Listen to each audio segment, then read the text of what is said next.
Lindja e një fëmijës mund të sjellë ndryshime të mëdha në jetën e një gruaje.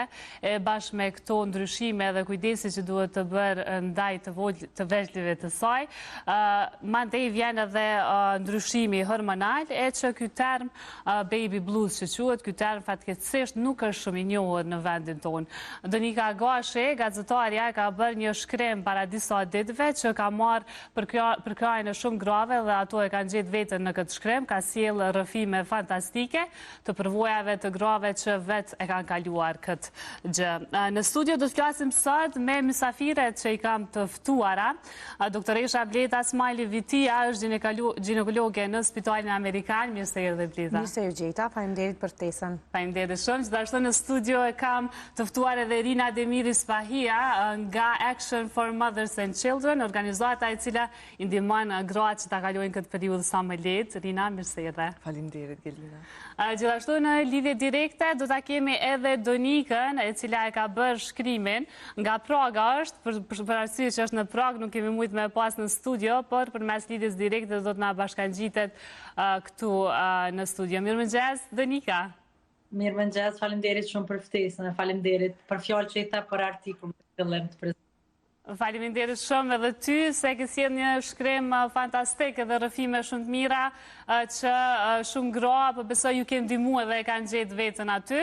Përmes një rrëfimi, video rrëfimi, do ta kemi edhe Paulina Nushi Muaxhiri, gazetarja e cila tregon edhe për përvojën e vet që ka kalu pas lindjes. Por fillimisht po e filloj me Donikën, pasi që veç edhe e ka realizuar shkrimin edhe na ka sjell këto rrëfime. Donika, na trego pak se ndoshta qysh erdhi ideja me bu këtë shkrim tillë dhe a ke vështirë me i mbledh këto gra edhe me sjell rrëfimet e tyre? Fakt është pak koincidencë, është pikërisht sot një vet unë kam sjell një djalin tim Bjornin, domethënë sot e feston his big birthday, ditëlindjen e tij të parë. Unë kom dash, masi kom lind, kom lexuar edhe më herët, dhe siç e kom përshkruar edhe në artikull, unë shtatzaninë kom kalu në Danimark.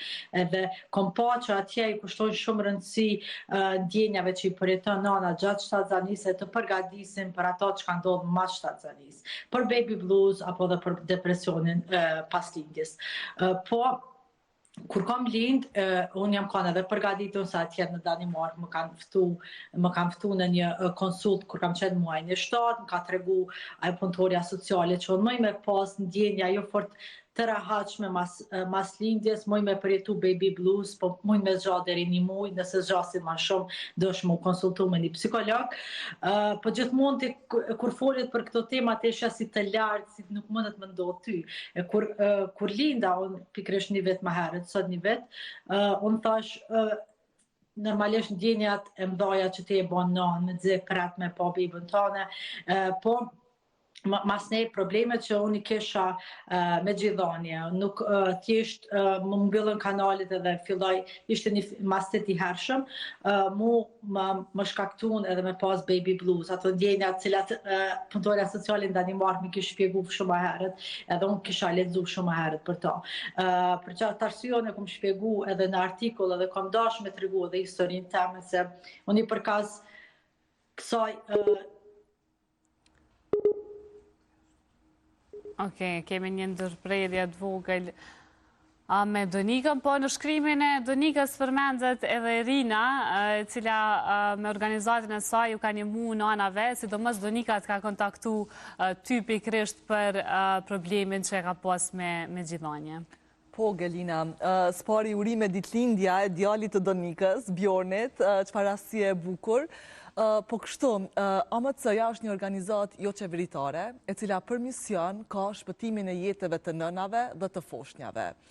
Përveç shpëtimit të jetëve, ne kemi si qëllim përmirësimin e mirëqenies së gruas.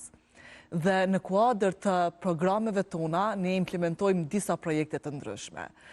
Një nga projektet nga të cilat ka qenë përfituese edhe Donika, është implementimi projektit të vizitave shtëpiake. Vizitat shtëpiake kanë fillu të implementohen në Kosovë nga viti 2013. Do thot tashe më shumë se 10 vite. Mirë po janë shtrirë gradualisht në për komunat e Kosovës. Kanë fillu në komunat të vogla, në Dragash, në Klin, në Kaçanek, në Ferizaj, dhe deri pas 10 viteve është rirë programi në Prishtinë. Është program të cilin e inicon Ministria e Shëndetësisë, do të thotë kontrollon në plotësi Ministria e Shëndetësisë, mbështetet nga UNICEF-i, ndërsa aspekti i implementimit teknik është përgjegjësia e AMC-s. Çfarë bën AMC-ja? AMC-ja organizon trajnimet për rritje të kapaciteteve profesionale të stafit shëndetësor, i cili shkon pastaj për t'i realizuar vizitat shtëpiake. Ne bëjmë trajnime për mjek familjar dhe për motra, për infermiere, në mënyrë që ato, kur shkojnë me vizitu një gru e cila ka lind, me ditë me identifiku shenjat e hershme të baby blues apo të depresionit postnatal.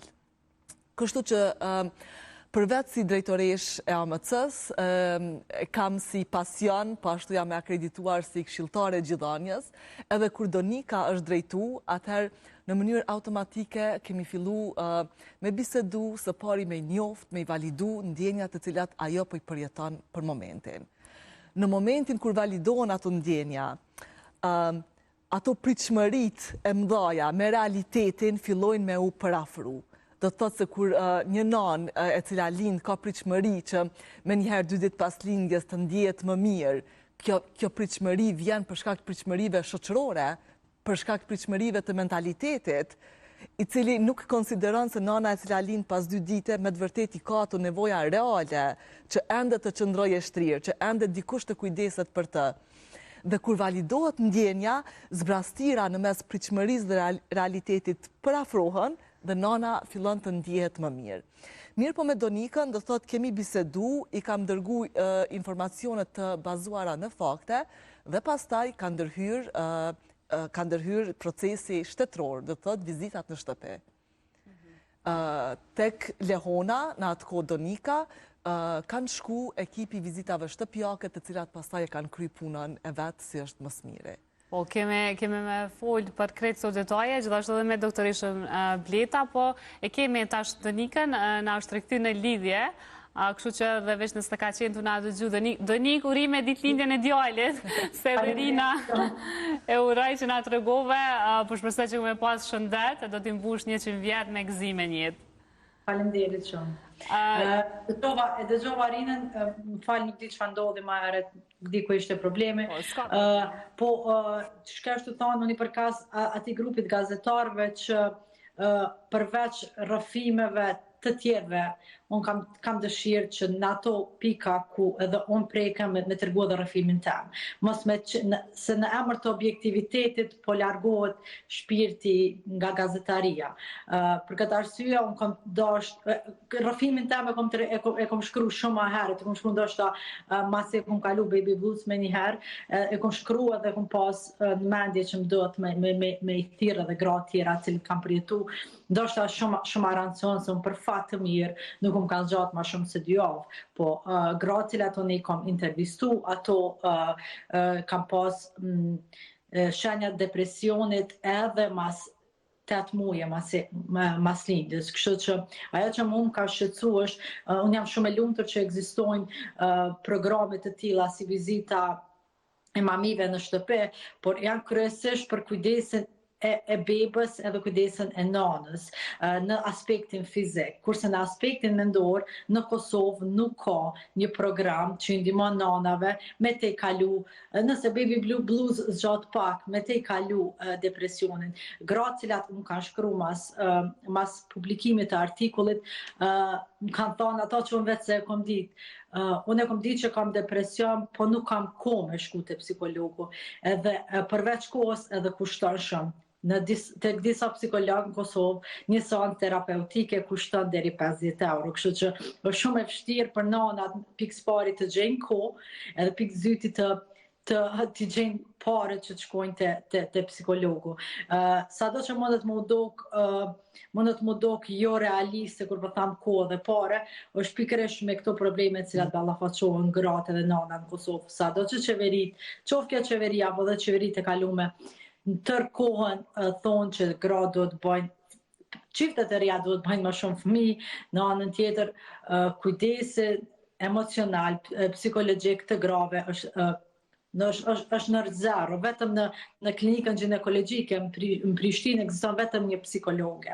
Psikologon cilën e kam intervjuar Brikena Krasniqi Hoti, e cila prej 7.900 lindjeve që ka ndodhur në klinikën e ginekologjisë në Prishtinë, 530 gra kanë marrë terapi tek ajo, po është edhe kjo terapia që marrin tek psikologu në klinikën e ginekologjisë në Prishtinë, e marrin veç për periudhën që janë aty. Na dim që nëse bajnë lindje normale, qëndrimi në spital është 24 orë, nëse bajnë lindje cezariane është deri në 48 orë, kështu që edhe për me vrejt simptomat që baby blues, unë ma shumë shqetëson për depresionin postnatal, t'jam shumë e sinqert, për më i vrejt këto simptomat duhen së paku 4 javë. Edhe psikologja ka shprej vetë shqetësimin që pas i largohen prej ginekologjisë në ÇKUK, thjesht ato nuk kanë ku më shku.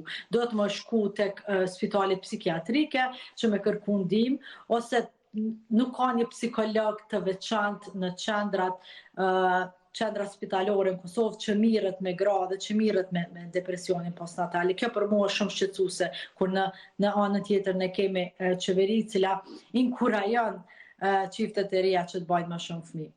Po, Donika, Marseviç pëthu dhe që shumë gra të kanë kontaktu, është shumë interesant që, për shembull, shumë të reja, qysh munden mos me gjetë për krajen e duhur, nga gratë e tjera që kanë lindë, ndoshta nga nanat ose që janë më të vjetra, qysh nuk kanë mujt ato me i kuptu pse po qanë, ose shumë është interesant se pse nuk munden me kuptu kur vete kanë kalu këtë periudhë, ndoshta nuk e kanë ditë as këto se as gratë më të vjetra se që kanë pas. Unë mendoj që mënyrat që shpo mëmësia ma herët ndryshon shumë për mënyrën se që shjet mëmësia tash. Unë e këta kom pas shqetësim edhe para se më bo vetë nanë. E kom shkru edhe në artikull edhe në diskutimin që e kom pas me punëtorët socialin në Danimark. Thjesht mund nuk më pëlqen kjo mënyra e mëmësis në vetë flijem deri në vetë sakrifikim. Thjesht edhe nanat më herët, gjeneratat më të hershme, e kam pa mëmësin deri në vetë sakrifikim, që unë e kuptoj dashurinë e madhe, dashurit madhe ndjejmë edhe na nanat të reja për fëmijët tonë, kjo nuk do as një diskutim, po një fëmijë që më kanë mirë do të me pas pari nanën të lumtur, nanën mirë, edhe mendoj që gjeneratat më të hershme thjesht nuk e kanë kuptu mëmësin në një formë tjetër, vetëm në atë vetë flijimit, është në rregull mund jetë çështë se unë tash jetoj për fëmijën tim. Po kjo nuk është ajo që ka shumë nana të reja dhe prind të ri që ta shdojnë. Një arsye tjetër është se gratë cilat unë i kam intervjuar, me cilat kam folë, e kanë edhe një shqetësim tjetër, e kanë shqetësimin e barës financiare. Më herët, nana tona, gjyshet tona e kam pas shqetësimin e kujdesit të fëmijëve, kujdesit të shtëpisë, po nuk e kam pas edhe shqetësimin që më do të me sjell financa për këtë fëmijë cilën e kam bë. Edhe kjo rrit shumë shqetësimin edhe anktin tek nanat e reja, se pavarësisht që mund është me e gëzu jetën me një fëmijë të ri që e ki jetë, me dash me kalu ko me ta, në anën tjetër të ki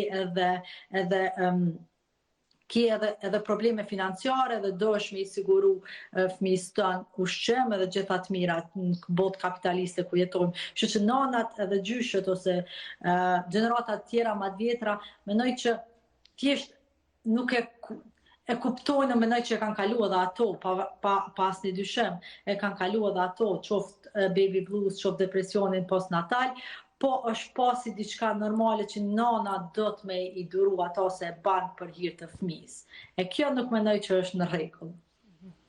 Donik, faleminderit shumë për shkrimin edhe rrëfimet që i ke sjell edhe temën që e ke hap, edhe po e diskutojmë edhe këtu në studio sot, edhe po besoj që shumë gra kanë pas nevojë me i dëgju këto rrëfime. Vetëm e ka përmeshtu një shqetësim cilin e kam pas edhe unë, e kam pas e gratë që i kam intervjuar, po edhe gratë cilat më kanë shkru, është qasja mamive. Unë absolutisht i përulem punës që bajnë mamit, por qoftë në spitalin privat kur kam lindon, qoftë eksperiencat e grave në spitalit të tjera, publik dhe privat, qasja e mamive nuk është më mira mundshme, në sensin që të trajtojnë se të jenë një prej grave të tjera që po lind, po në fakt për ty është eksperiencë personale, është eksperiencë shumë e veçantë, do është me marrë kohë dhe më shpjegu se qysh me marrë bebën me vëndgji, sepse gjithanja ndikon shumë në mënyrën se qysh gratë njihen mas lindjes. Një eksperiencë e gabume, një eksperiencë delikate me gjithanja është një eksperiencë ma e vështirë me depresionin postnatal. Kështu që mamit janë nëse më thonë një emrusi përbashkët i problematikave për gjithanje, mamit kanë qenë kryesore. Mamit në spitale, po flasë, jo mamit cilat kanë ardhur dhe kanë vizitu në shtëpi. Këshillat e tëne jo të duhura kanë qenë fatale për gratë cilat janë marrë kam pas probleme me gjithanje. Edhe unë kam pas një eksperiencë tillë, çka ka thonë një mami nuk ka thonë një tjetër, çka ka thonë paradite mamia njëjtë nuk ka thonë mazdite për gjithanje, kështu që e di që një prej arsyeve pse unë kam pas probleme me kanalet e gjirit kanë qenë pikërisht mamite e spitalit privat ku unë kam lind. Po informacionet e duara që të është dashur mi marr si nane e ri. Faleminderit shumë Donika, nuk do të marrem më shumë kohë dhe ty. Kështu që na po e vazhdojmë bisedën në studio bashkë me doktoreshën Bleta edhe Rinën. Faleminderit shumë edhe po të urojmë mbarësi në jetë. Faleminderit shumë gjithashtu. Faleminderit. Doktoresh, po vazhdojmë, po flasim për ndryshimet hormonale të një gruaje gjatë shtazanisë që i ka deri te paslindjes. Unë së pari ju përgëzoj shumë për temën që e keni hapë, besoj që se cila prej neve, pavarësisht prej profesionit që kemi lindë dhe i kemi përjetu gjitha këto që ka i përmendi Donika, edhe po më pëlqen shumë që diskutohet si temë dhe sa më shumë që diskutohet, aq më shumë ju ndihmojmë edhe grave. Unë çdo herë pacienteve ju tregoj që shtatzania është një proces 9 mujor që përfshin një ndryshim hormonal i cili ndikon në gruan, do më thonë në gruan në vete. Nuk është vetëm beba që rritet dhe duhet të kontrollojmë dhe të egzaminojmë vetëm zhvillimin e bebës, po duhet të egzaminojmë edhe gjendjen fizike dhe mendore të gruas. Do më thonë duhet këto të jenë gjitha të përfshira në një pako. Nuk është vetëm beba që shporitet edhe që shpo zhvillohet, por është edhe gruaja që shpo përjeton, apo ka probleme, ndryshime me tension, me diabet, me smundje tjera shoqëruse, që ka rrethin familjar. Neve si mjek duhet na interesoj rrethi ku ajo gruaja jeton, profesioni cilin e bën, a është profesion me stres të madh apo profesion me stres më të ulët, pavarësisht profesionit, se cili profesioni ka streset e veta, mirë po rrethi dhe mënyra se çush ajo gru e çon një shtatzani deri në fund ka shumë rëndësi për mjekun i cili duhet ta përcjell shtatzanin. Nëse nuk i merr në konsiderat gjitha këto, atëherë nuk është një përcjellje adekuate e shtatzanisë. Nëse kthehemi tek ndryshimet hormonale, progesteroni, i cili është një ndër hormonet kryesore që është për mbajtjen e shtatzanisë, shërben për mbajtjen e shtatzanisë, si dhe estrogeni, janë dy hormonet cilët me njëherë në baslindjes ato bin, dhe kjo rramje e shpejt e tyre ndikon në ndryshimin e humorit të gratë. Edhe rramja që në gjuhën angleze quhet withdrawal, do me thonë rramja e progesteronit dhe estrogenit në mënyrë të përnjëhershme siç del beba jashtë, ndikon në ndryshimin e hormoneve të humorit, siç janë serotonina dhe dopamina. Dhe disa qendra në tru të cilat merren me emocionet e gruas ndryshojnë. Dhe kjo gjendje është nga aspekti biologjik. Mandej nga aspekti gjenetik ka predispozit disa gra të cilat në familje kanë dikën që ka pas ndonjë depresion më të thellë dhe ato mund ta trashëgojnë këtë predispozit. Ka ana biologjike është edhe procesi i gjithanjes. Unë shpesh grave mundohen t'ju sqaroj në momentin baslindjes se në momentin që beba thith gjinin, kjo thithja liron oksitocinën. Oksitocina shtrëngon mitrën, të kur mitrën për me ndalë gjakderdhjen edhe për me kthy mitrën funksionin e vet. Kjo manifestohet me dhimbje. Edhe na shpesh du të me pas kujdes pas lindjes mi u tregu grave që kjo është normale. Mirë po ti nuk mundesh mi ja u normalizu deri në maksimum sa jo në gjenë dhimbje. Dhimbja është shumë e fortë. Edhe pri dhimbjes barkut ajo nuk mund ta ushqej edhe beben. Pastaj janë edhe hormoni i qumshtit, o prolaktina që lirohet. Ajo manifestohet prap me ndryshime tjera cilat gruaja i përjeton. Edhe duhet se cili profesionist shëndetësor, duke u nisur nga ginekologu, mamia, nga infermierët tjera, psikologu, çdo njëri duhet ta ketë parasysh bazën biologjike, sepse ajo ekziston. Domethënë, përderisa ekziston, edhe manifestohet, edhe ka probleme. Ato dhimbje që ajo i përjeton, ato probleme me ndryshimin e gjandrës tiroide, ndryshon edhe gjandra tiroide, në periudhën e lehonis, edhe mos me pas baby blues, edhe mos me pas depresion, ose mos me pas asnjë prej këtyre shajave, gruaja lehon ndjen herë nxehtë, herë ftohtë. Çdo gru. Edhe këto nuk mundet me kuptu rrethi. Ndoshta edhe ato që kanë lindë kanë harru. Është një proces që në popull harrohet. Shumë shpejt harrohet, fatkeqësisht harrohet. Shumë pak gra dalin edhe i thojnë gruas e kom përjetu edhe une. Sepse ne, tash unë po dalë ka ana psikologjike, që nuk është pjesë e jemja për me diskutu, po ne i rritim fëmijët, nëse një fëmijë rrezohet, hajtë se kalon. Do me thonë, prej momentit që rritët ai fëmijë, i thojmë hajtë se kalon, nuk e lojmë as me ndjej atë dhembjen. Edhe kemi një mentalitet ose një mendësi që tani edhe gratë kur lindin, ju thojmë hajtë se kalon. Se me ato që kalon, ti tenton mi alargu atë ndjenjen që ajo e ka, që është shumë reale për momentin. Procedura mbas lindjes, qoftë lindje normale, qoftë lindje me operacioni, ka periudat e veta, është periudhe vështirë. Do me thonë, si kur lindja normale, si kur lindja me operacion. Shumë paciente edhe rrethi mendon që nëse lind me operacion është ma lehtë, se ti nuk i ndi dhimbt. Është e njëjta procedurë, është i njëjti ndryshim hormonal, vetëm se me operacion e ki edhe anën e operative, që është shtesë dhimbje për gruan. Pozitat cilat duhet mi marë gruaja gjatë gjithanjes duhet me qenë adekuate për secilin problem. Për shembull, një grua cila ka lind normal dhe ka ruptur të pjesës, do me thonë, në popull ku qohet pjesa e vaginës, ajo ka dhimbt dhe nuk mundet me ndajt ullum për mi jep gji. Nëse ajo nuk e gjen pozitën e dur për mi jep gji bebes, atëherë kanë me ndodha ato problemet që i përmendje dhe donika, mbyllja e kanaleve, forcimi gjinës edhe ardhja deri te mastiti, temperatura, sepse ai gji duhet mu liru edhe duhet mu ushqy beba, duhet mu tregu grave që beba është shumë e vogël për me thith sasit madhe gjinit. Duhet me ju të regu edhe qysh pjesa e mbetur e qumshtit në gjitë duhet me u rrujt në shishet caktume, do më thonë duhet mu hek, nuk duhet me mbet aty gjini. Gjdo sa orë, çfarë periudhe kohore duhet mu bo gjithanja tjetër, kur duhet me u pompu gjini, kur duhet mu rrujt gjini, gjitha këto jonë ngarkes për një gru shtatzani e cila në ato momente ka dhimbje nga tkurja e mitrës, dhimbje nga plaga qoftë në organet gjinitale apo nga operacioni, ka temperaturë prej grumbullimit të qumshtit të gjinit, edhe ka ndryshime hormonale të gjandrës tiroide, cilat ka nxehtësi për momentin apo ka dhe ethe. Gjitha këto ajo i përballon në ato moment. Dhe në qoftë se rrethi ku ajo e ka nuk e përkra, edhe nuk i tregon se çysh duhet ajo procedurë me vazhdu, ajo ka me vazhdu me pas probleme. Në shumicën e rasteve me siguri edhe Rina e ka pa, që shumë shpesh e ndërprejnë gjithanjen. Nuk mundem dorzohen edhe ndërprejnë. Ndërprerja e gjithanës vjen pikrisht si pasojë e mos informimit të grus.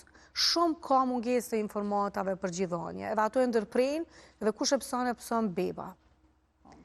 Tani te baby blues, jënë disa nivele ka aspekti psikologjik. Është baby blues që e përfshin 70-80% të femrave, cila është ndryshim i fokusimit, përqëndrimit, të qarat të shpeshta, ndryshim i emocioneve, cila është më e lehtë. Ndërsa, depresioni postpartal është shkallë më e rëndë e depresionit pas lindjes. Shkallë dhe më e rëndë është psikoza postpartale. Do me thonë, jonë disa shkallë të cilat duhet të identifikohen më herët në mënyrë që të trajtohen. Të depresioni postpartal, përveç që ka ndryshim të fokusimit, përqëndrimit, emocional, ka edhe mungesë të lidhjes me beben. Do me thonë, nana nuk dëshiron me afru beben afër vetit. Do me thonë, kjo është shkallë më e lartë. e ndryshimeve hormonaleve që munden me ndodhë pas lindjes. Nana nuk don me u afru të beba, nuk don me afru të gjini, nuk don me pas as një lidhje me beben, edhe nuk don mu kujdes për beben, nuk don mu kujdes as për veten, mirë po mundet edhe me lëndu beben, mundet me lëndu edhe vetë veten. Nana nuk është e vetëdijshme për këtë pjesë të ndryshimit që e ka ajo. Duhet me qenë të vetëdijshëm edhe rrethi. Mirë po secila nanë duhet të informohet që kjo mund të ndodhë. Dhe nëse ndodhë, duhet të jepet ndihma sa më e shpejtë, ndihma profesionale. Secili ginekolog duhet ta ketë si informacion, duhet të jep këtë informacion gruz. Pastaj, rolin tjetër e ka mamia, dhe mu më pëlqen shumë organizata që për udhëheq Rina, edhe projekti që është për udhëheq Rina, që duhet me pas shumë ma shumë mi jep rëndësi këtij projektit, sepse është për një mend shumë e rëndësishme. Nëse nana nuk është e shëndosh, nuk mundet me qenë as fëmiu i shëndosh, duke marrë parasysh që jemi të jetu në një ambient ku tash secili çift po jeton vetëm, ndihma nga rrethi është shumë e vogël, gati minimale. Duhet të ceket që edhe në kohën kur unë kam lind, do të thonë ma herët, shumë ma herët, para një kohë gati 20 vjeqare, nana tona kam pasë ndihmë nga motrat të cilat kanë ardhur në shtëpi. Me sa duket i kanë quajtur mamijat patronazh, që kanë shku prej një shtëpisë në shtëpi tjetër. Do të thonë në atë kohë kur rrethi ka qenë i gjerë, ku kanë jetuar bashkësi, ka pas mamia, ku i kanë tregu çish me ushqy, çish mu kujdes për kthizën e bebit, çish me la bebin, çish me vesh bebin, a me vesh trash, a me vesh hall, gjitha këto janë ngarkesa për nanën dhe për familjen. Sepse shumë shpesh, nga mos informimi, edhe beba e pëson, edhe nana e pëson. Unë e përmenda që për një me jemi shumë falenderuese që organizata juaj ka bo një projekt t'il edhe që mamit prej vitit 2023 kanë ardhë dhe në Prishtinë me i vizitu nanat që kanë lindë. Unë e kom pas fatin me ardhë mamit në shtëpinë time edhe më vizitu si nanë e re si Lehon, sepse edhe unë kam përjetu baby blues, sidomos në javët e para, po që për fat e kom pas motrën që i ka kalu këtë periudha dhe më ka tregu që është normale, se nuk e disha qa ka ndodhë me vetëm, pse nuk jam e lumtur, pse po më vjen me qajt, se kemi dëgju gjithmonë që kur lind është ndjenja ma e mira në botë, nuk ka se ajo ndjenjë, kështu që kur nuk po ndihesh ashtu, ma ndej ndihesh në fajt, pse po ndihesh keqë, sepse po të vjen me qajt. Rina, ti ki direkt punë ke pas me gratë dhe me gjithanjen. Gjithanja është procesi për një me shumë stresus për çdo nanë pas lindjes, se nuk kanë informacione, nuk din se qysh me vazhdu, se edhe qysh pëthet edhe bleta, dikush edhe dorëzohet krejt. Çka ke pa ti nga afër për gratë? Gelina, kështu faleminderit doktoresë shumë për informacionin, por edhe Donika e boni një lidhje shumë të rëndësishme. Ajo tha që vështirësitë e gjithanjes, do më thonë, e determinojnë shkallën në të cilën një grua mund të bie në depresion. E unë do të më thonë kështu, gjithanja nuk është një aspekt i ndarë nga shtatzania. Nëse shtatzania zgjat 9 muaj, disa popoj, do më thonë, e kanë që shtatzania zgjat 2 vite 9 muaj. Atë sa do të zgjas edhe gjithanja. Ne nuk mund t'i shohim këto dy procese si kur të ndara, sepse trupi gjatë shtatzanis përgatitet për gjithanjen. Qoftë nëse një nanë vendos ta ushqej fëmin me gji, apo nuk vendos ta ushqej fëmin me gji. Trupi përgatitet, hormonët të cilat i përmendi doktoresha, ato në mënyrë autonome, do të thotë përgatiten gjatë 9 muajve që ta ushqej një fëmijë me gji. Te gjithanja ka shumë pengesa, disa janë shoqërore, paragjykuse, disa janë edhe mjekësore, pastaj fizike, pas lindjes së bebës. Mirë po, na duhet sa ma shumë të përmendim, sidomos në platforma ku na dëgjojnë shumë teleshikus, se çdo gru është e aftë ta ushqej bebën e saj me gji. Do të thotë, çdo nanë mund të prodhoj mjaftueshëm, dhe një nga mitët, paragjykimet më të mëdha në shoqëri është se një grua nuk ka qenë e aftë, nuk mund të prodhoj qëmsht, pikë pari. Apo disa gra prodhojnë qëmsh të mirë në thonjza dhe disa gra prodhojnë qëmsh të dobët pashtu në thonjza. Tash, OMC-ja e ka pasi pikë thelpsore edukimin e grave gjatë periudhës së shtatzanis. edhe përveç ndihmës që AMC-ja jep në implementim të programit të vizitave shtëpiake, ne kemi realizu, ne kemi themelu klasat për nana, një projekt tjetër i cili është i shtrirë në 18 komuna, ende nuk është plotësisht i shtrirë në 30 komuna, dhe këtu ndoshta më duhet me bo edhe një thirrje publike për sponsor të ndryshëm që të dhurojnë AMC në mënyrë që ky program të shtrihet edhe në komunat të cilat nuk kemi mundur t'i prekim, dhe në 18 komuna në nivelin parsor shëndetësor, ku ndodhen shtëpit shëndetësore, do të thotë qendrat e mjekësive familjare, na kemi kriju dhoma në të cilat çiftet ose gratë mund të shkojnë dhe të informohen gjatë periudhës së shtatzanisë. Aty ka shumë materiale edukuse, ka video të ndryshme, të cilat i ka përgatitur AMC-ja, por facilitohen nga mamit dhe nga motrat, infermierët, motrat medicinale. Në qendrat të mjekësisë familjare, më duhet me cek përsëri. Ndonjëherë, me thonë drejtën, më duhet me u shprej kështu, ndonjëherë harrojmë se i kemi afër qendrat e mjekësisë familjare, se i kemi afër shërbimet publike mjekësore. Dhe drejt për drejt orientohemi për me marrë shërbime tek niveli privat, tek institucionet private. Na duhet kthehemi pak dhe të shkojmë të pyesim tek ambulantat tona, të cilat janë në lagjet e secilit qytet të Kosovës. Dhe aty ndodhet shërbimi i klasave për nana, ku jepën informata shumë të nevojshme për periudhën e shtatzanisë. E tash, nëse gjatë shtatzanisë do të thotë mësojmë përgjithënien, nëse mësojmë që në sallë të lindjes të kërkojmë që të krijohet, të realizohet kontakti lëkur më lëkur, të kërkojmë nga mamia, nga ato mami ndoshta të cilat e kanë informacionin, po nga ngutia e tepër, siç tha edhe Donika, nuk munden me përcjell të gratë, dhe kur gruaja e ka kërkesën, insiston që të realizohet kontakti lëkur më lëkur, edhe nëse ka lind në mënyrë natyrale apo përmes operacionit, atëherë do të bëj një bashkim i kërkesës së gruas. Ti vjet në gjak, sepse ora e parë e lindjes quhet ora e artë, the golden hour. Edhe nëse realizohet ai kontakt, lëkur më lëkur, atëherë fillon edhe të krijohet hormoni i oksitocinës, së bashku me hormonin e prolaktinës të cilën e përmendi doktoresha. Dhe kur fillon të krijohet hormoni i oksitocinës, gjasat që një gru mi përjetu baby blues dhe depresionin postnatal zvoglohen. Sepse hormoni i oksitocinës është hormoni i dashurisë. Dhe ai hormon do të thotë lufton me hormonet e tjera dhe është e mira se gjithmonë ndihmon që ti mundim ndjenjat e këqija. Unë këtu duhet me përmend një shembull ku e gjithë shoqëria beson në trupin e gruas sa ajo po e bart frytin. Në momentin kur lind, të gjithë kthehen me dyshime nga e njëjta grua nëse do të jetë aftë ta ushqej fëmin me gji apo jo. Ky është një presion shumë i madh shoqëror që i bëhet gruas. Do thot në vend që ta inkurajojmë, që ta motivojmë, që të themi që do të kesh patjetër mjaftueshëm çëm që të arritësh foshnjën tënde, sepse ki pas ushqim të mjaftueshëm me dërgu në mitër, atëherë pse mos të kemi mos të prodhohen hormonet për me prodhu qumshtin, ti menjëherë ajo grua shikohet me dyshim. Dhe momentin kur shikohemi me dyshim, normalisht që vetbesimi lëkundet, dhe pastaj vetbesimi i lëkundër është ai faktori determinues që çon në ndjenjat e tjera, në përjetimin e ndjenjave të tjera, në ankth shumë të madh dhe në depresion.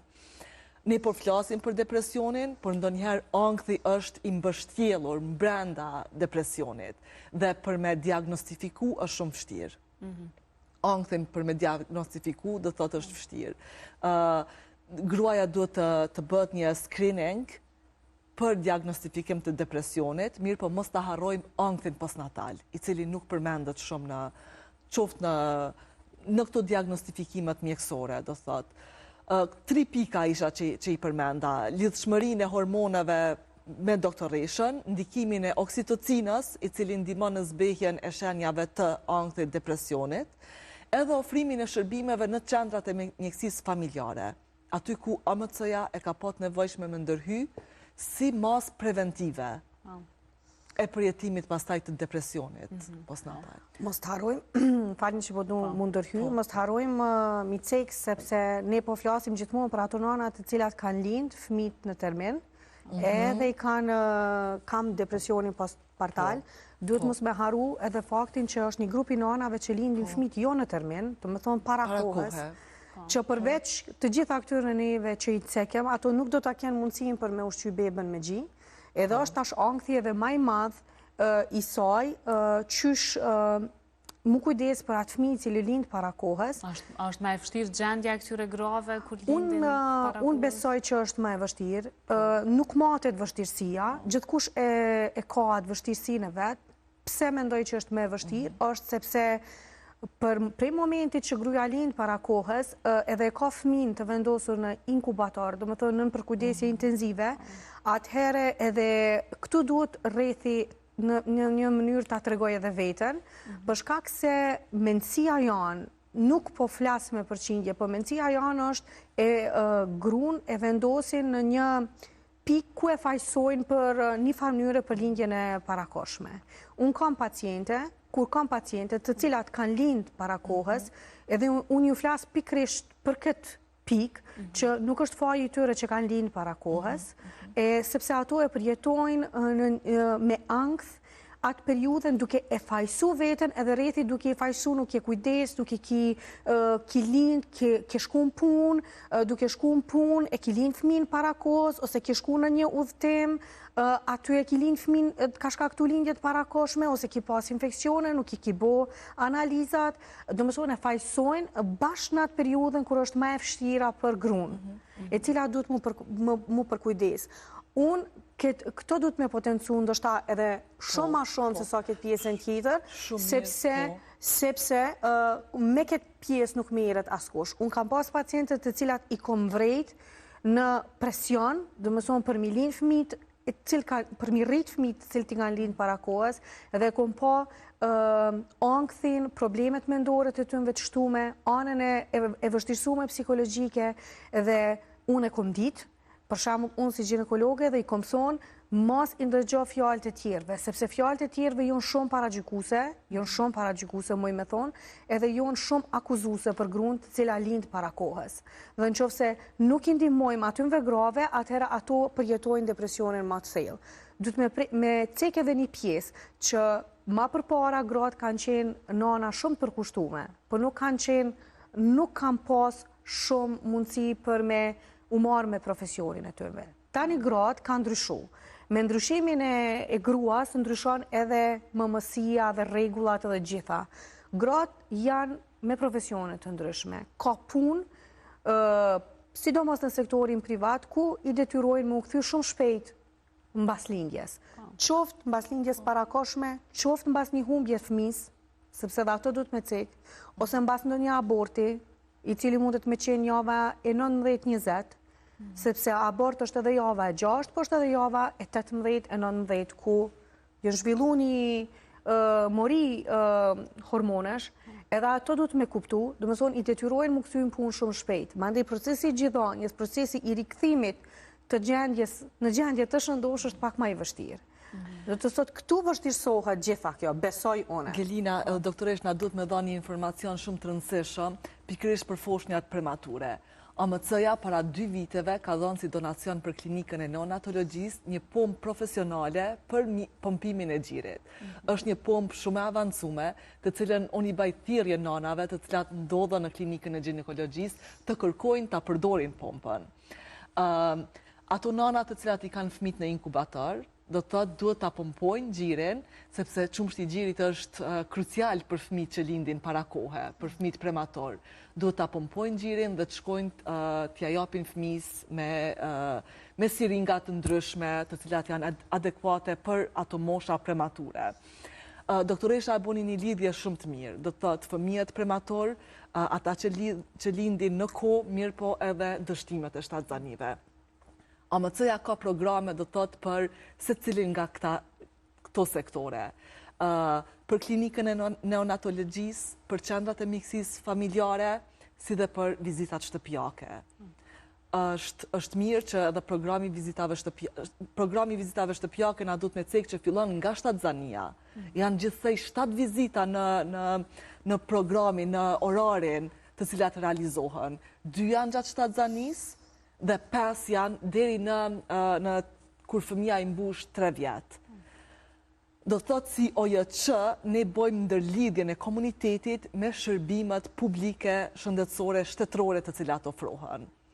Normalisht që na duhet edhe ma shumë informim, ma shumë platforma me hapësirë që t'i përafrojmë këto shërbime me kërkesën e nanave të cilat Donika dhe doktoresha i përmendën atë shumë. Ndërka që doktoresha ka të bëj direkt me qiftet, për shambull që vinë për kontrola gjatë shtatzanisë, sa janë të informum bashkëshortët, sa janë për kras për gratë e tyre? Me të regu drejten kanë fillu përkrahja e bashkëshortëve, biles më kanë porosit mjë të regu edhe mjë informu që baby's blues, edhe mashkujti, edhe burat, edhe babat i mund t'i përfshin, duhet të shumë e rëndësishme, sepse edhe baba e ka atë rolin kyç në përkrahjen e gruas, edhe ai ka strese, ka nervoza, cila duhet rriti mi marë parasysh, sepse në qofë se ai dëshiron për me përkrah një gru e cila pelind fëmijën e tyre, ai duhet të ketë edhe ai anën e fortë emocionale.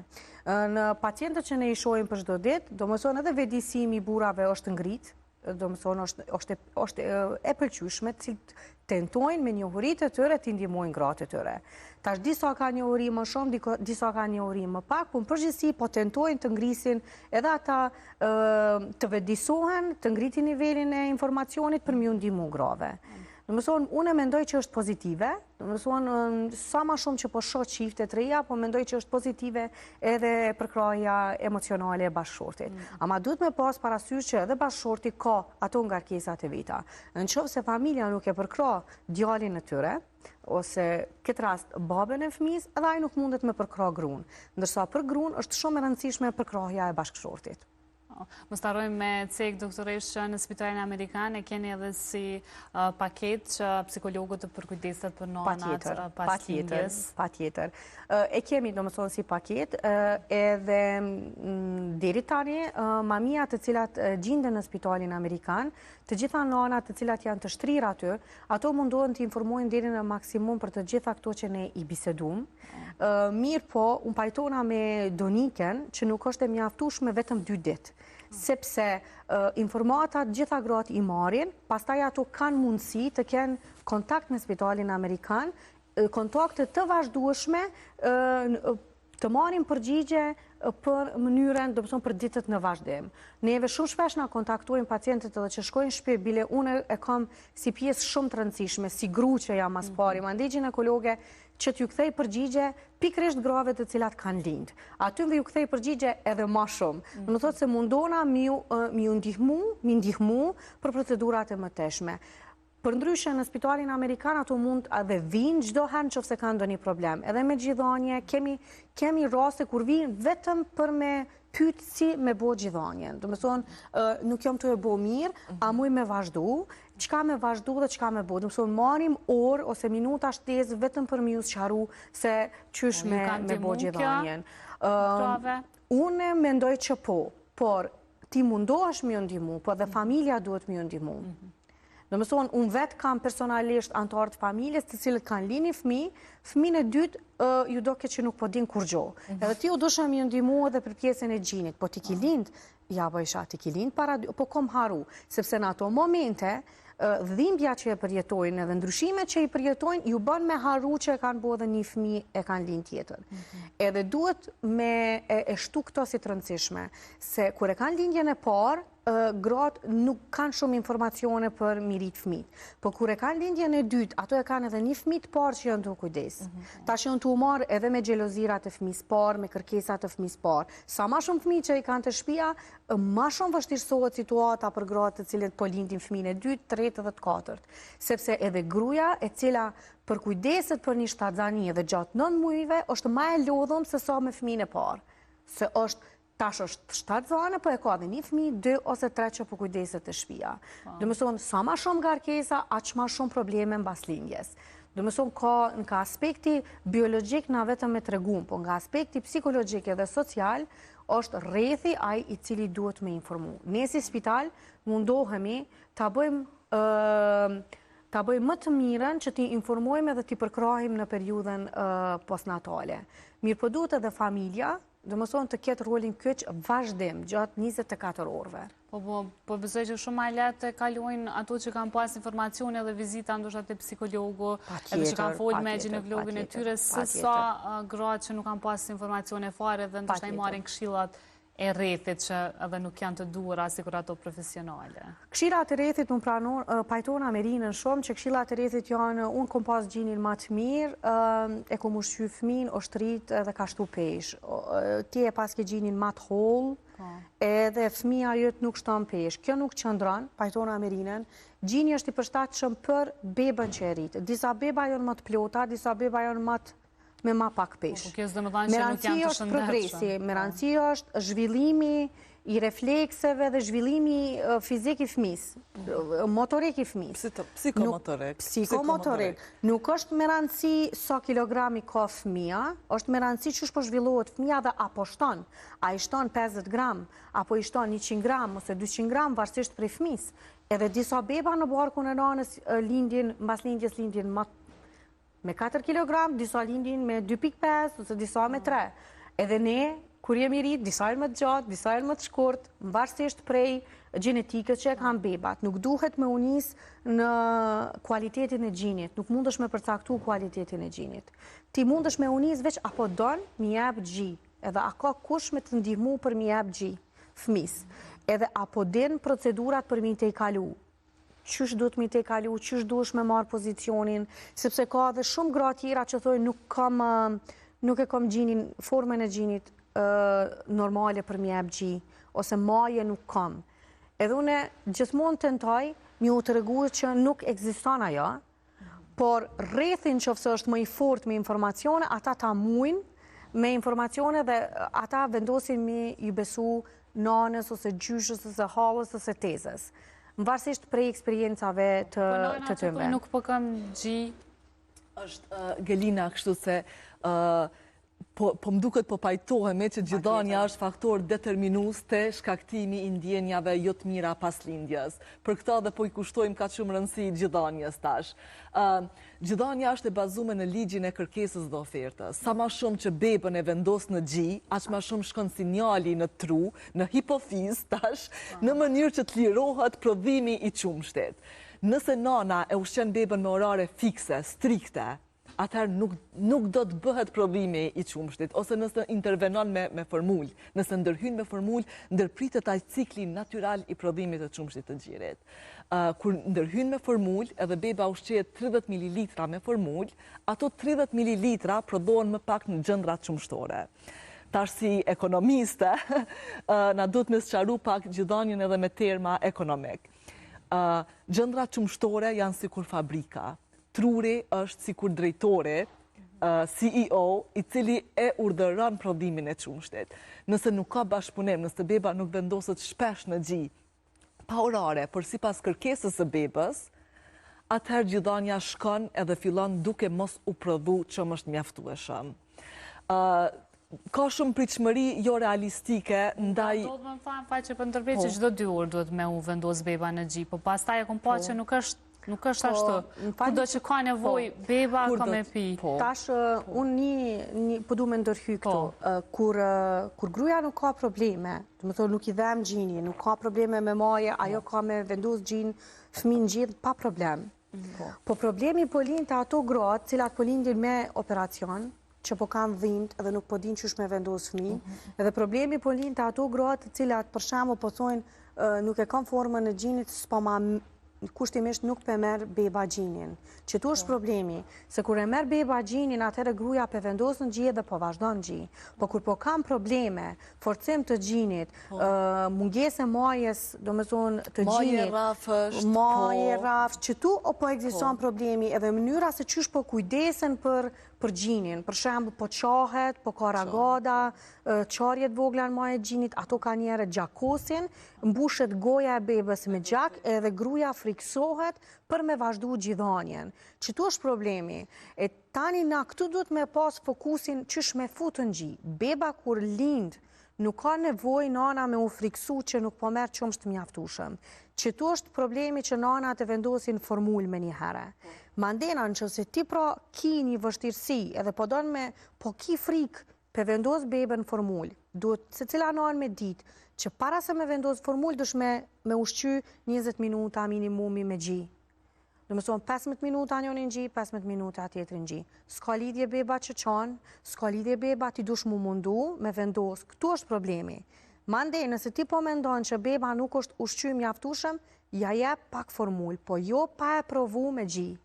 Gjdo herë është regula, dhe më thonë regula, mbasi po donë me kalu që të vështirësinë dhe frikën që beba po qanë edhe është undë.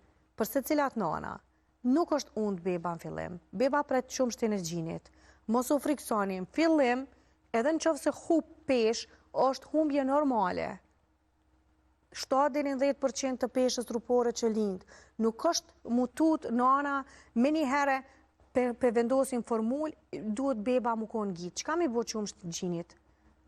Ajo vjen edhe sekretohet, mandena mo nuk sekretohet në qovë se nuk e vendos shpesh në gji.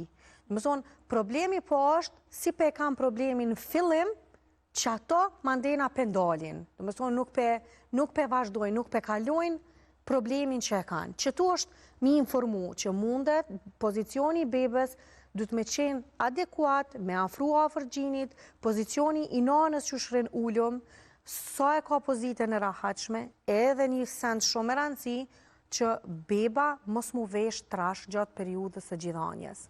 Nanat i veshin bebat shumë trash, vendosin kapele, vendosin dorza, 2-3 ose shtresat bebes, mandena një mbules të trash edhe dojnë me vendos në gji. Kjo është gabimi maj madhi. Gjatë procedurës së gjithanjes, nana liron energji, liron nxehtësi, edhe beba nxehet. Nuk ka nevoj me vesh shumë trash gjatë periudhës së beba nuk pin kur e ka nxehtë, nuk thith. Mandej beba sa ma e vogël që është, problemet me thithje i ka ma të mëdhaja. Sa ma e madhe, thith ma shumë, po di dush mi ndihmu edhe nanës, po dush me prit pak edhe atë forcimin e thithjes së bebes. Mëson një procedur komplekse që duhet mi asqaru se cilës nanë edhe mos mu dorzu që në momentet e para. Ose për shembull kemi lind operacion, jo kom lind me operacion, nuk du me shti në gji se kom dhimt. Pikrisht, në që se ti shti në gji, atë orën e parë, orën e dytë, edhe mitra kthehet në pozicion normal, që ka qenë ma shpejt. Gjakderdhjet janë ma të vogla postpartale. Më thonë, ndihmon në rikuperimin e trupit të nanës. Edhe ndihmon për mos me kalun atë vështirësin që mos me marë beba gjinin, edhe mos me marë mandej mastite, inflamacione gjinit. Do me thonë, dita e parë, ato orët e para që i cek Irina janë shumë e rëndësi, aty duhet me vepru edhe duhet me vazhdu edhe të shpia. Duhet me ndihmu nanës mi te kalu dhimbjet që i ka, problemet që i ka, me të regu higjienën qysh me mbajt, po njëkohësisht edhe gjithanjen qysh me e vazhdu. Këtu në fund, po ndalemi tek rrethi, do më thanë që kur të vjen nana në shtëpi, rrethi me qeni përgaditur, familjar që me ndihmu një nanë e Sa ma supportu, sa ma mbështetës, mundën me pregadit diçka me hangër, sepse nanat janë vërtet të rrituna, do më thanë ato ditët e para. Mirë po Gelin, ndoshta për me përmbledh, Donika dha dhe një mesazh shumë e rëndësi. Koha kur një nanë Kur mundet një nanë me shfrytzu një kohë ato ditët e para që me shku me u konsultu të një psikolog. Mungesa e kohës. Kur fëmia lind, nana dhe fëmia janë një çift, edhe sikur një çift i pandashëm. Ndoshta na duhet me mendu, dhe më thonë mekanizmat të ndryshëm, që nanat me shku së bashku me fëmin të psikologu edhe me u konsultu. Sepse dhe ndarja e fëmis nga nana në ato momente, ku nana do në u shku, me u konsultu, me u shprej, me u shfry, që shtemi në mënyrë popullore, dhe thot, edhe ajo shkakton rritje të stresit. Dhe nuk ndikon pastaj pozitivisht as koha e kaluar të psikologu, ku nana është ndame nga beba. ndoshta na duhet me mendu programe, do të thotë ku çifti shkon së bashku te psikologu.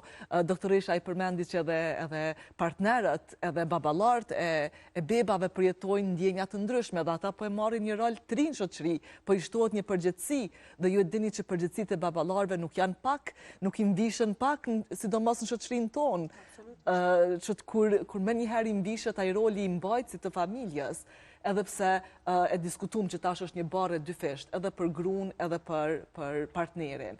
Mirë po të krijojmë programe, do të thotë ku në çdo qendër të mjekësisë familjare kemi psikolog, më duhet të ceki se në disa qendra të mjekësive familjare në Kosovë ekziston psikologu. Mirë po të mundohemi, do të thotë që të kemi psikolog në çdo qendër të mjekësisë familjare në Kosovë, në mënyrë që çifti nga vizita shtëpiake të diagnostifikohet dhe pastaj të bëhet një lidhshmëri direkte që bashkë të shkojnë dhe të marrin këshilla qysh me i kalu ato ditë e vështira.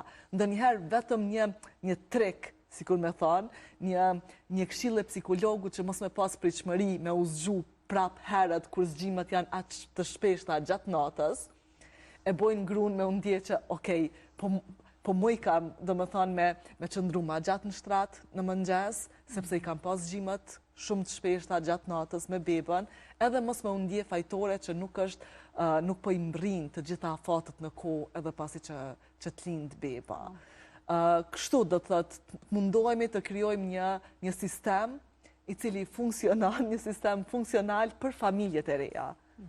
Faleminderit shumë, doktoresh Bleta dhe Rina, faleminderit shumë për krejtë tuaja që na sollët, po shpresoj që pak a shumë ju kemi ndihmuar dhe në anave të reja që kanë qenë na përcjell në këto momente, edhe faleminderit për krejtë. Na e kemi edhe rrëfimin e Paulinës, një video të shkurt që e ka bëu, po ju falenderoj që dhe më liru edhe juve.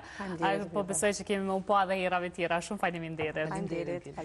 Ndjekim me dashur videon rrëfimin e gazetarës Paulina për përvojën e saj pas lindjes që e ka pas, edhe kthehemi me përfundu emisionin.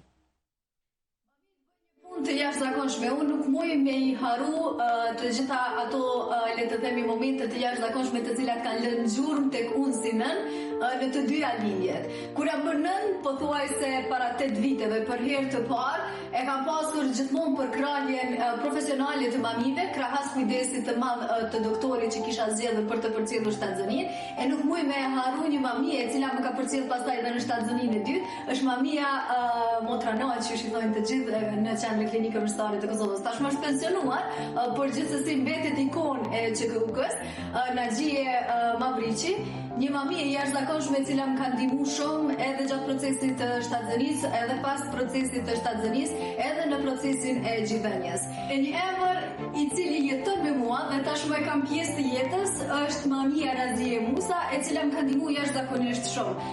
Më kujtohet që para 8 viteve, pothuajse 8 viteve, unë e kam kaluar një periudhë të vështirë, pasi që kam tentuar shumë që me ushqy vajzën time me qumërzhiri, por ka qenë e pamundur sepse vretova mastit dhe proceset të ndryshme të cilat ndikojnë pastaj është edhe gjendja hormonale dhe të tjera. Dhe çka ndodh?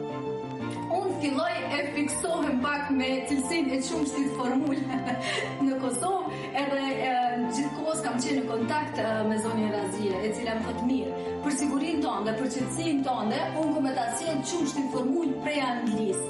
Dhe unë e kam marrë qumshtin formul, të cilën zonja Razie më ka përcjell prej Anglisë, që konsiderohet një prej qumshtave numër 1 në atë kohë për fëmijën, me të gjitha nutrientët të cilët ndikojnë shëndetshëm tek fëmia, dhe unë sikur u qetësova dhe u relaksova, dhe pastaj kushdo që vinte në Kosovë nga Anglia, zonja Razie ka pas m'ia dhënë me vete një 2 kuti qumshte me i sjell në Kosovë. Ka qenë gjithmonë aty edhe në lindjen e dytë kur kam pasur nevojë për këshilla dhe në Shtatzëni dhe të tjera, kështu që vazhdoj ta kem pjesë të jetës, vazhdoj të bëj pyetje pafundësisht, ta dua shumë dhe të jem gjithmonë falënderuese për atë se çfarë ka bërë ajo për mua.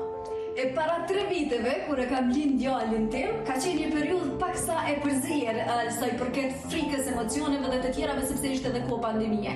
Dhe lindja vjen Jo pa pritë pa kujtu, sepse sigurisht i kisha mbushur javët dhe isha në qendrën klinike universitare të Kosovës dhe po e prisja lindjen, por erdhi me një shpejtësi të jashtëzakonshme dhe u dash të shkoja me një herë në sallën e lindjes. Aty ishte një mami e cila sapo më pa në agjendje që isha gati për të sjellë në jetë fëmijën tim, më vendos me një herë në tavolinën e famshme ku gratë kryejnë procesin e lindjes dhe në bashkëpunim me të unë arri që për më pak se gjysmë ore të sjell në jetë djalin tim me një pjesë jo bashkë të vogël dhe në orën 18:04 minuta kemi hyrë në sallë, në orën 18:30 minuta e kemi bërë fotografi bashkë me mamin Iqbale, të cilës nuk ja di mbiemrin, nuk e kam takuar asnjëherë tjetër.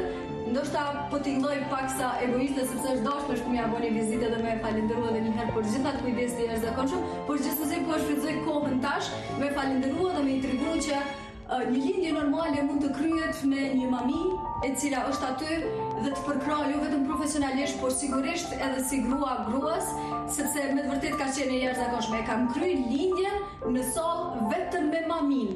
Unë dhe mamia e jashtëzakonshme. Qetësi, mirë, bashkëpunim, jemi kënaqur.